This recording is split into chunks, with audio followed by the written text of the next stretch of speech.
Kenya has approximately 1.6 million people living with HIV.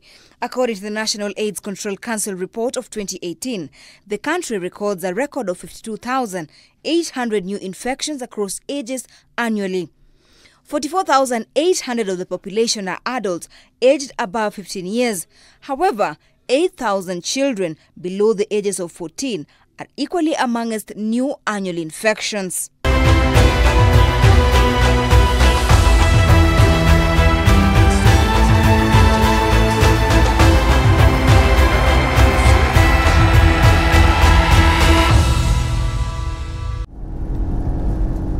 It is an uphill task getting to Kola village in Mamundu, Machakos County. This is where 59-year-old Titus Muli and his wife Francisca Muli live. Today is another day where Dr. Virginia Karanja from Center for Health Solutions is paying them a visit. Amevumilia sana. Titus and his wife are a HIV discordant couple. Titus has been living with HIV for more than 21 years now, whereas his wife has been negative all along. Mimi nasikianga mwili yangu iko sasawa kama zamani. Na ni vile niko na freedom ya bibi yangu, familia yangu. Na ni vile mimi nafuata maneno ya daktari ya kunywa dawa sasawa. We have adopted a drug that is called PrEP, or pre-exposure prophylaxis, where you would take a regimen of antiretroviral medicines that would then circulate in your body to make sure that if ever one of the viruses gets into your body, then it is cleared out quickly before it establishes infection in the negative person's body cells. So that is how PrEP would work. The father of 6 contracted the virus in the year 1999 when he was working away from home. Tangu nianze kunywa dawa ziyatoka 50 kg. Nilikuwa natoka 60, 61, 67, 68. Siyatelemuka hapo. Shauri ya kunywa dawa sasawa. The couple was blessed with a 13-year-old son amidst the glaring condition they were living in. According to Francisca, it was one of the most daunting tasks in their union for fear of their unborn child's health. I used to be tested during the pregnancy. After delivery, the child was tested again. I was told to exclusively breastfeed him for 6 months. I used to follow the doctor's advice. He was tested until he was 9 months, but he was still negative. In this case, where the mother is the one who is negative, what she needs to do is to use the preventive measures while the husband continues to use the ART consistently and correctly, and as soon as conception has occurred, then they are encouraged to go back to the other preventive methods like the use of the condom. That way the mother can safely breastfeed while the child continues to go for HIV testing.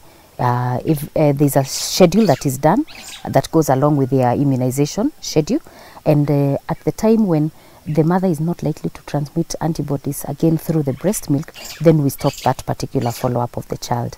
According to Dr. Karanja, a majority of discordant couples often separate due to the complexities associated with a HIV-positive status, including stigma, strained sex life, greater responsibilities, and failed trust. A negative person in a relationship with a positive one requires to be tested every 3 months, just to make sure that if in the unfortunate event that they do get the infection, it is noted quite early and interventions can be begun early.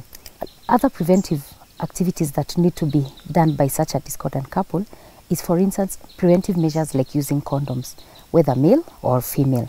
And this has to be a very consistent affair. It's not that they would use a condom this week and next week they decide they don't want to.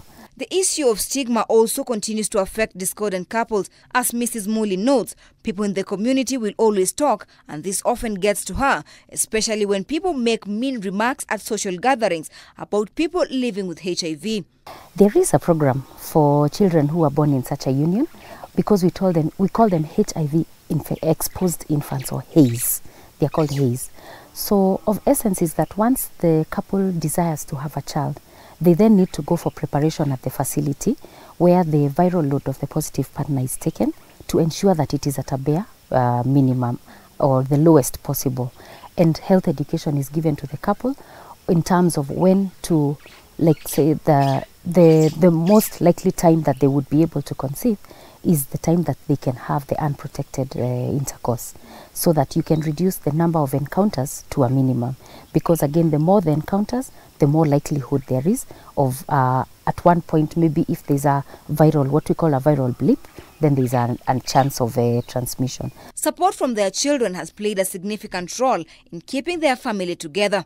They are gradually doing disclosures of their status to other family members whom they consider a support system. Why ni wako mwenyewe, sio wako na mtu mwingine.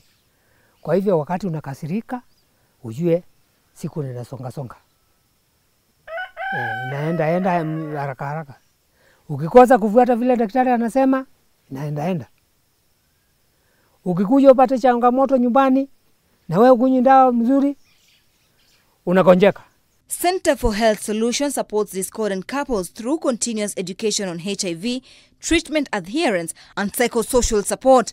Through psychosocial support groups, members are taught about infection prevention, condom use, disclosure, alcohol and substance abuse, as well as income-generating activities. This has greatly improved relationships between spouses, enhanced adherence to treatment, and promoted economic well-being of participants. Dana Rose, K24, for the Health Beat.